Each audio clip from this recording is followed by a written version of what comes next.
going on, guys? Jason here and welcome to the shop today. So we are doing the long anticipated Diesel YJ recap number 4. We've got some things done, but first of all, guys, I'm sorry I failed you.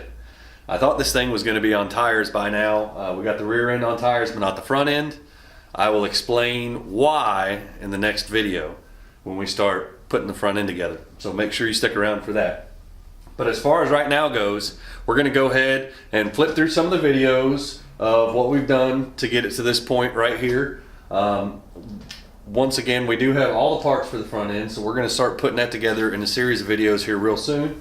But I thought this was a good time, especially since we've been away from this project for a while, to go ahead and just get a recap out there and let you know where we stand, so stick around, it's coming right up.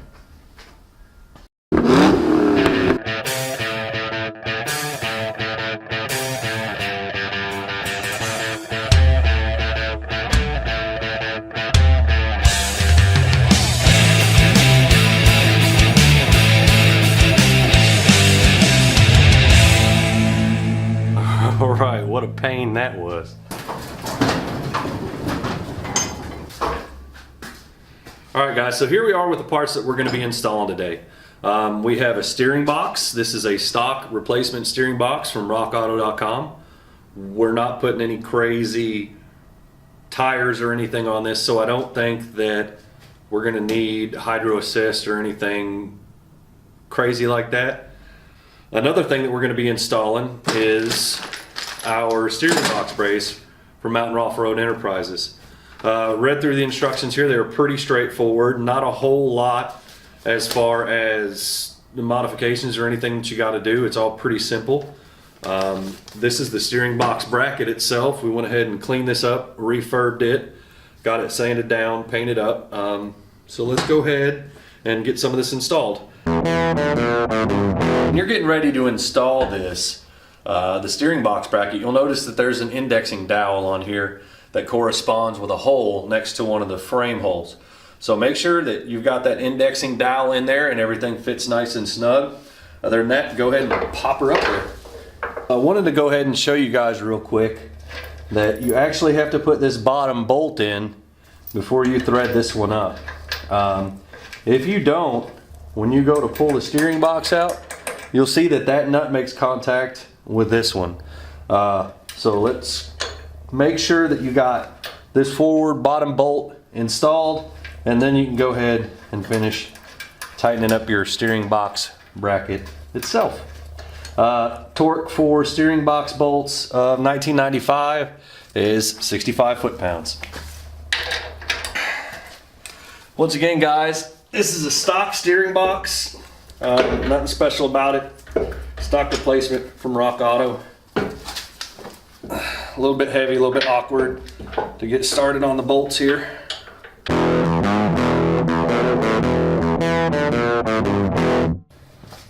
So, what I'm going to do first is I'm going to go ahead and slide the sleeves through the frame and then get the bolts through the sleeves just to kind of get them in place and to hold them. And then I'm going to go ahead and grab this bar and stretch it across.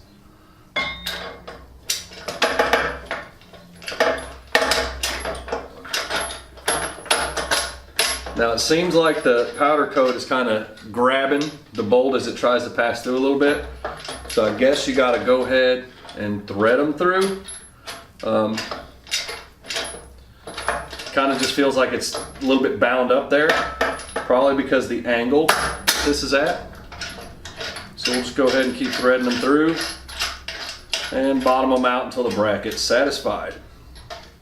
Now the next part of the process is to get your clamp ready. Now the order that you want this to go in is you want to slide the bolt into a washer, you want to slide the bolt through a half of the clamp on one side and through the other half on the other, place another washer and then your crimp nut. On this side here, you're going to do the same thing with the hardware. You're going to put a flat washer under the bolt, then you're going to put the bolt through the half, and then you're going to go ahead and put your crimp nut and flat washer on the other side. tighten these bolts here first to 55 foot-pounds, and then you're going to come back through and tighten these bolts here to 45 foot-pounds.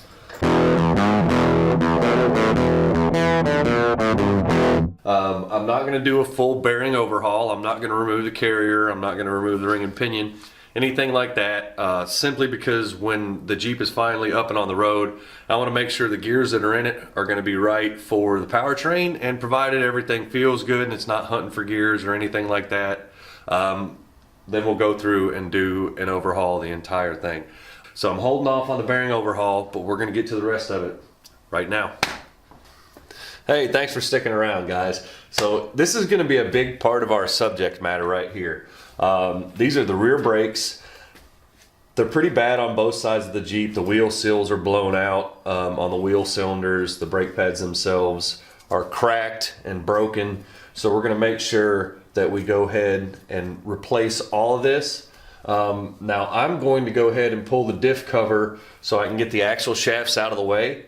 I'm going to inspect the inner axle seals and stuff like that just to make sure they're all right. They haven't been leaking fluid, so I don't anticipate them to leak fluid or anything like that. But before we get started on these brakes, I want to throw one really good warning in here for you. And it's not so much of a warning as a learning tool. The most important thing to know about brakes is no matter what you do, do not let this dust get into the air. You're not going to want to use compressed air or anything like that on this, because you're going to blow fine particles of asbestos into the air. Depending on if you have organic, semi-metallic, or metallic pads, it's going to change the asbestos content. A lot of people think that asbestos is illegal now, but it's actually not. You're not allowed to use it in new manufacturing processes. However, it is still used in old manufacturing processes by federal law. So do not use compressed air on a brake system. Use brake clean. That's what it's there for. I mean, that stuff captures all the dust, suspends it in a liquid, and it falls down, so you don't got to worry about breathing that stuff in.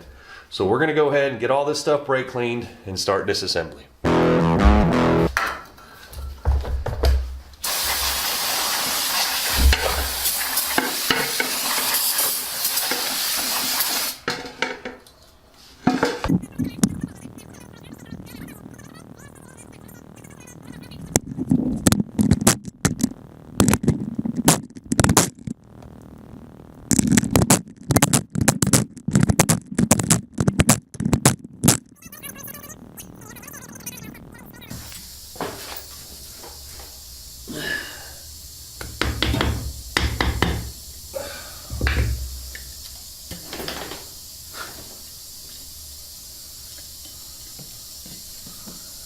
All right, there it is. You want to make sure you hold on to this screw here. It is a special pin. You'll see the threads at the top and where it physically slides through the pin there. So we're going to set this with our bearing cap. And then we're going to go ahead and drop the pin out. And you want to make sure that you inspect this, see if it's damaged, see if there's any problems with it, any wear indicators, but there aren't. That's in good shape. So the next thing we're going to do is push in on the axle and drop out the C-clips. Being a little bit stubborn. Alright guys, so now we're down to the point where we've got our axle shafts out and we can actually see our brakes really well. There's a couple different ways that we can proceed from here. The first way that we can proceed is we can go ahead and pull these old brakes off here and just go ahead and get down to the backing plate. But since I'm doing a mild refurb on this axle, I want the entire backing plate assembly to come off so I can refurb the entire thing. We're going to be putting in a new wheel cylinder, new brakes, new adjusters, new springs, everything. So I'm going to go ahead and soak these. Well, first I'm going to wire brush the corrosion off the nuts on both sides of the axle, and then I'm going to go ahead and soak these in WD-40, and tomorrow we're going to pull this entire loaded backing plate right off. Just one assembly, should go all right. So we're gonna clean these up, get them soaking in some WD, and we'll be back tomorrow. All right, guys, so we let our 4 9/16 nuts here soak in WD-40 overnight. I just went ahead and pulled them off with the impact. When you're done with that, you can start tapping the back of the backing plate, and that'll pull the whole backing plate off, and we'll be able to take this assembly now over to the bench and redo the entire thing in one shot.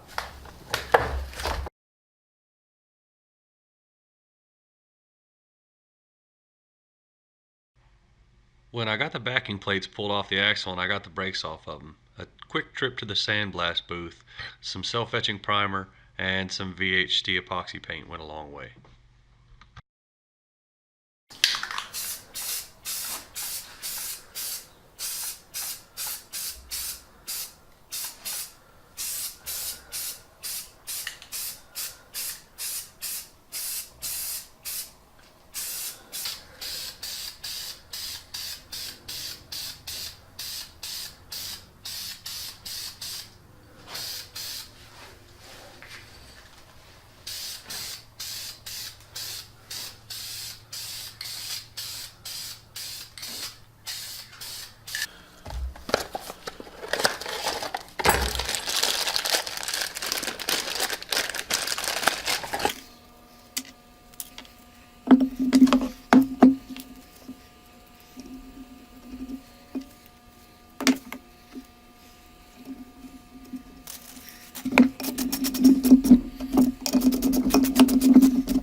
All right, guys, so here we go with our new brakes. We've got the backing plates refurbished, and we've got the new brakes and all the springs, wheel cylinders, everything installed.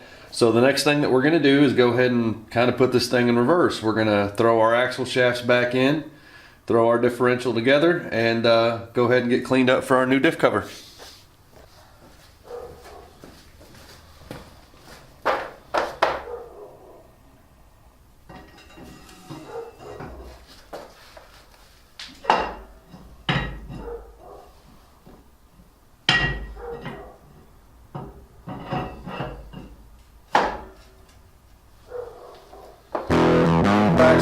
bearing cap here torqued down to 80 foot-pounds. Now it's time to go ahead and start scraping off the old gasket material to get ready to put our new gasket on here, our new diff cover. So we're going to go ahead and do that.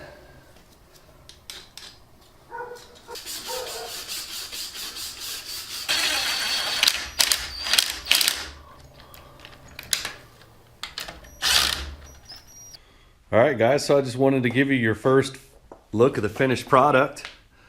There it is with the drums on. Come down here and you can see our new diff cover installed. Looks pretty sweet. And then of course, over to the other side, we got our other drum on. Now I'm going to have to do a final adjustment on the brakes through the back here.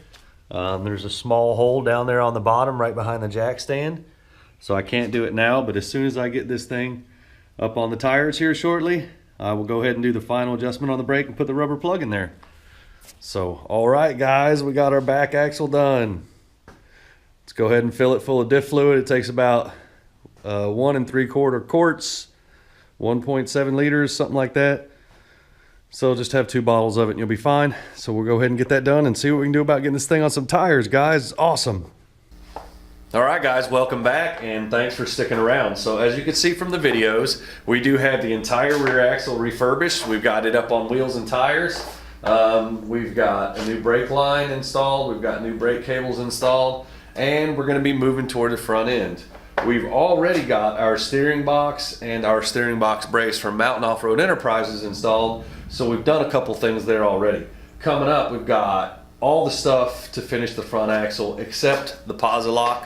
I do not have the mechanical disconnect for the front axle yet. Tried to get that in time, but it's not going to happen, so we'll just do an episode on that later. Right now, in the next video, we're going to be throwing the front axle together, and this thing will be on wheels and tires the next time you see it, guys. Super stoked about that. We got a lot of positive things happening. Didn't get as much done as we wanted to because we've had a cold snap here recently, and I just haven't felt really like coming out and heating up the garage and all that stuff because it kind of makes my tools sweat if I heat up the garage too fast. And the tools are cold. So didn't want to sweat up my tools or mess with anything, so it's naturally warming up. Days are getting nicer and we're going to start getting a lot more stuff done. We got projects for the Ultra XJ coming up. I've got parts over there for it. I've got parts over there for our Cadillac. So we're going to go ahead and be doing some just routine maintenance on that coming up. We got plugs, wires, stuff like that. But as far as this thing goes, guys, the next video, this thing will finally be up on wheels and tires. I'm sorry I failed you. I couldn't help it. You know, life gets in the way. This is the reality of it if you do this for a hobby in your garage and this isn't your daily job. So this is where we're at. We will make sure we keep you updated. Guys, thanks so much for stopping by. Comment, like, subscribe, and we will see you next time.